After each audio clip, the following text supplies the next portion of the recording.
feel easy to have this sort of broad, non-specific criticism of government. The government is just too big. It's too unwieldy. Okay. But then when you start, okay, what actually happens? What are those critical jobs? Again, I love the people in red states who complain about federal spending. Government's too large. Hurricane hits, tornado hits, flash floods hit, natural disasters, wildfires, mudslides.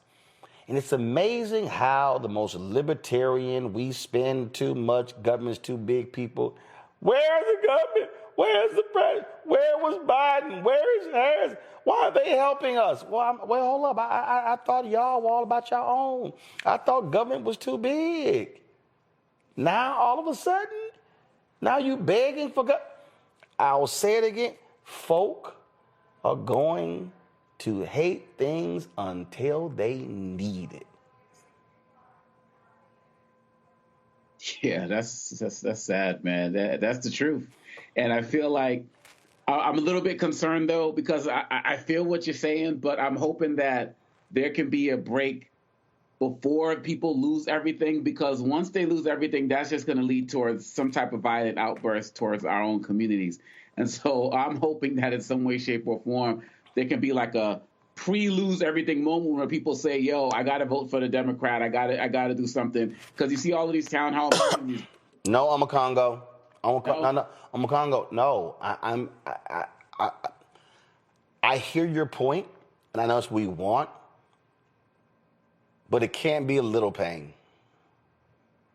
Can't be. I mean, I'm serious. People, I use this example about a drug addict.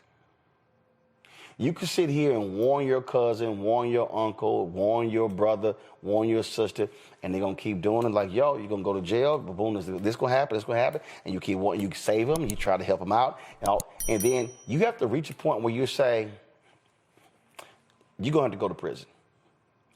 I've tried everything I could to prevent that from happening. I don't want harm coming to you, but you are so hard-headed that you're going to have to hit absolute rock bottom for this to happen. And again, we're all impacted, but this is where you got to say, Terrace, go right ahead. Since all you dumbasses believe this fool who said, no, we can make money from tariffs. Okay, knock yourself out. Okay, since y'all think we can just whack 1 million federal workers and it won't mean a thing, okay, go right ahead. America has to hit rock bottom to realize they have been played, they've been in a cult, they fell for the okie doke and the banana in the tailpipe, and then this is where they say, now do you want to listen to us? Because we told you that fool was a con man, a con artist, and his party backed a con artist. Are you now listening to us? I hear you, and I hope that is indeed the case, right? That people will start listening. I was watching your broadcast from last week with Nola, and she was talking about being in a meeting all day and how it just kept pressing in her mind that some of these guys do just want to watch the world burn, but these are the guys who are at the top, who are more well-to-do. The folks at the bottom got to realize that they're going to burn with us if they don't get it together.